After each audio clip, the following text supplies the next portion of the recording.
ॐ यथाग्नेर्दाहिका शक्ति रामकृष्णे स्थिता ह्या सर्वविद्यास्वरूपां तां शारदां प्रणमामहम्। শ্রী শ্রী মায়ের কথা। অন্য এক সময় আমাদের দেশের কয়েকটি গুরুভাই মিলিয়া জয়রামবাটি গিয়াছিলাম। সেখানে যাইয়া আমার এইরূপ মনে হইতেছিল যে এত দূর ছুটিয়া আসিয়াছি, জীবনে তো কিছুই করিতে পারিলাম না। শ্রী শ্রী মায়ের যদি সেবা করিতে পারিতাম, নিজেকে বড়ই ধন্য মনে করিতাম। একদিন সব গুরুভাইরা কামারপুকুর গেলেন, আমি কিন্তু গেলাম না। বৈকালে মায়ের কাছে গিয়েছি। তিনি ভাঁড়ার ঘরের বারান্দায় বসিয়াছিলেন। আমাকে দেখিয়া বলিলেন, বাবা, ভাঁড়ার থেকে আটার হাঁড়িটা নিয়ে এসো তো। আমি আনিয়া দিলাম। তিনি খানিকটা আটা বাহির করিয়া জল মাখিলেন এবং উহা ঠেসিতে বলিলেন। আমি আটা ঠেসিয়া দিয়া বাহির বাটিতে আসিলাম। পুনরায় সন্ধ্যার সময় মায়ের কাছে গিয়াছি। তখন মা তাহার নিজের ঘরের বারান্দায় বিশ্রাম করিতেছিলেন। আমি তথায় বসিয়া আছি। কিছুক্ষণ পরে মা আমাকে বলিলেন, বৈকুণ্ঠ, পাটা একটু টিপে দাও তো বাবা। আমি পা টিপছি। মা জিজ্ঞাসা করিলেন, ছেলেরা কামারপুকুর থেকে এখনো এলো না কেন? রাস্তা টাস্তা ভুলে গেল নাকি? এই কথা বলিয়া বড়ই উদ্বিগ্ন হইলেন। ব্রহ্মচারী জ্ঞানকে ডাকিয়া বলিলেন, জ্ঞান, একবার দেখো তো ওদের এত দেরি কেন হচ্ছে। ব্রহ্মচারী জ্ঞান দেখিবার জন্য কিছু দূর অগ্রসর হইয়া গেলেন। বাস্তবিক তাহাদের সেদিন রাস্তা ভুল হইয়াছিল। খোঁজ না লইলে তাহাদের বাড়ি পৌঁছতে আরো অনেক দেরি হইত।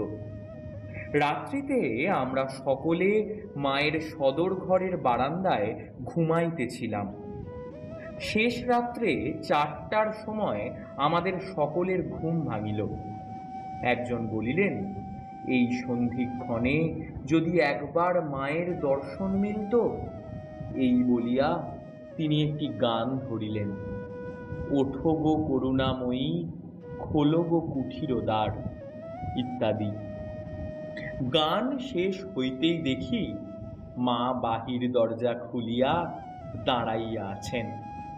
আমরা হঠাৎ তাহার দর্শন পাইয়া মহানন্দে একে একে সকলে প্রণাম করিলাম। মা আবার দরজা বন্ধ করিয়া ভিতরে গেলেন। আরেকদিন আমরা কয়েকজন মিলিয়া বাসন্তী পূজার সময় জয়রামবাটি গিয়াছিলাম। রাস্তায় সাদা পদ্মফুল দেখিতে পাইয়া কিছু সংগ্রহ করিয়া লইয়াছিলাম। যখন আমরা ওই ফুল শ্রী শ্রী মায়ের শ্রীচরণে অঞ্জলি দিব বলিয়া প্রস্তুত হইতেছিলাম, সেই সময় মা বলিয়া পাঠাইলেন, দেবীর পূজাতে সাদা ফুল লাগে না। এ সংবাদ পাইয়া আমরা পুনরায় লাল পদ্ম সংগ্রহ করিয়া তাহার পাদপদ্মে অঞ্জলি দিয়াছিলাম। একদিন তাহার সাংসারিক কোনো কথায় শুনিলাম, মা যেন কাহাকে বলিতেছেন, আমাকে বেশি জ্বালাবে না, কারণ আমি যদি চোটে মোটে কাউকে কিছু বলে ফেলি তো কারো সাধ্য নেই যে আর রক্ষা করে। সেবার মাকে জিজ্ঞাসা করিয়াছিলাম, মা, আজকাল সরকার যে ছেলেদের হাতে ধরে আটকে রেখেছে, এর পরিণাম কি হবে? তদুত্তরে মা বলিয়াছিলেন, তাই তো, বড় অন্যায়। এর একটা প্রতিকার শীঘ্র হবে, আর বেশি দিন নয়, ভালো হবে। একদিন আমি মাকে বলিলাম, মা, আমার একটা কিছু করে দিন। তাহাতে মা বলিলেন, শরৎ, রাখাল এরা রয়েছে, হয় কি? তখন আমি বলিয়াছিলাম, মা, আমার বড়ই ইচ্ছা হয় কিছুদিন মঠে গিয়ে থাকি। মায়ের মত হইল না। বলিলেন, এখন মঠে গিয়ে কাজ নেই, বাড়িতেই থাকো। এবার আমাদের গ্রামের ক্ষীরোদ মুখোপাধ্যায়কে শ্রী শ্রী মা কৃপা করিয়াছিলেন।